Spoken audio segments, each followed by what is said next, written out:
President Muhammadu Buhari presented the 2018 budget proposal to a joint session of the National Assembly on Tuesday. He addressed a host of issues, including the performance of last year's budget and efforts of his government across various sectors. And one of the areas he spoke about at length are efforts to improve the nation's infrastructure from roads to rails to power.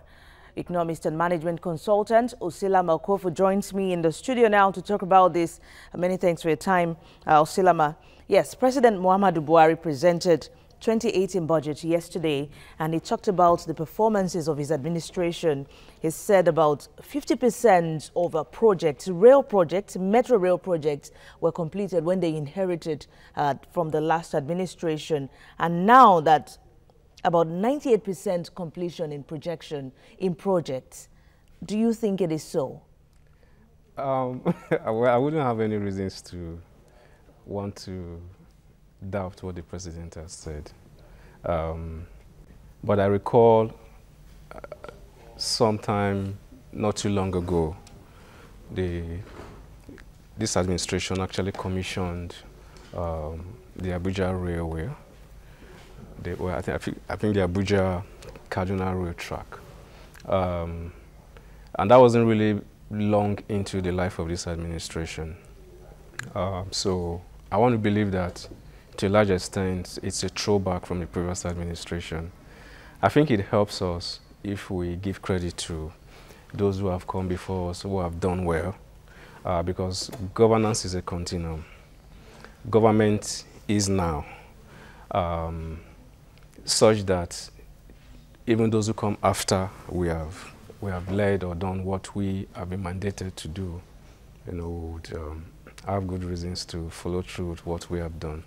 But whichever way it is, whether they inherited 50%, at least 50% is better than nothing. It shows that the Jonathan administration did something which they inherited. If they've taken it to 98% completion, I mean, that's remarkable, so it's good. I recall also, listening to the president, the 2018 budget has earmarked the Itakbe, Warri axis of the rail track. I mean, if that is done too, if rail track by rail track, we connect this country, it's going to help us by way of development. You see, the Industrial Revolution in the United Kingdom caught fire when the rail was established in the UK. So it's important because it easily connects, the country in such a short time. You recall that the president said it's going to take an hour, 15 minutes to now move from Abuja to Kaduna. If you were to go by road, that's an average of 2 hours. 2 hours. So it reduces man-hour being wasted out there, which will be good, which will improve economic activities. Osilama, that takes me to, the Minister of Transport, Rotimi Amechi, says he insists that the rail projects will be completed by late or end in 2018. Yeah, that takes me to what was earmarked for capital. That's the capital expenditure, 2.43 trillion naira. Overall in the budget, it's a 16% increase from last year at 7.4 trillion naira thereabouts. Now, looking at the capital expenditure and looking at the implementation of this 2017 budget, from what we had, about 400 billion naira, if I'm going to say, has already been taken or been given for road, for rail infrastructure. But looking at this latest that we have now, do you think that is enough? Because once we have infrastructure on ground in Nigeria, then it seems every other thing would be in place. A very good question you just asked. I was actually, thinking through it on my way here. No amount of money is ever enough for an emerging economy to develop our infrastructure. Because if you look at where we are right now, our infrastructures are actually very decadent, and in some situations, virtually non-existent. Even if the total sum of the earmarked 6 trillion naira budget is pumped, everything goes into infrastructure, it still won't be enough, because we have a huge deficit, a very huge deficit that runs into hundreds of billions of dollars, right? My worry actually is, 30.8% of the budget earmarked for CapEx. It's not really good enough because what it means is that the balance goes for recurrent expenditure, salary, administration, emoluments and things like that. It's tantamount to not really investing in your future.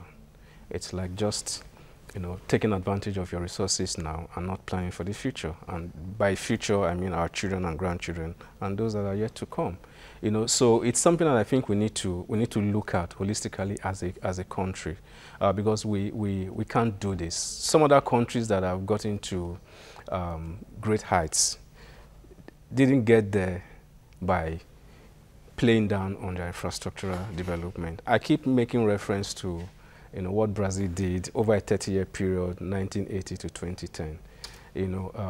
We need to look at, study what Brazil did and implement it. It worked for them. Yes, we need to study what Brazil did. Aside from what we usually earmark for our capital expenditure for infrastructure development, do you think we would need foreign investors to come invest in our infrastructure? That question Maybe we should look in that direction more. Question is given. We are an emerging economy. We need foreign direct investment. But beyond that, the environment has to be the usual cliche, enabling.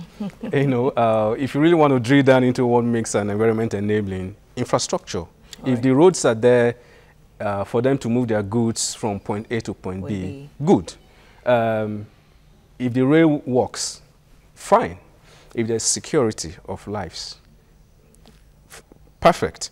So these are the enabling environment we're talking about. Good enough, the government has done well in the area of ease of doing business.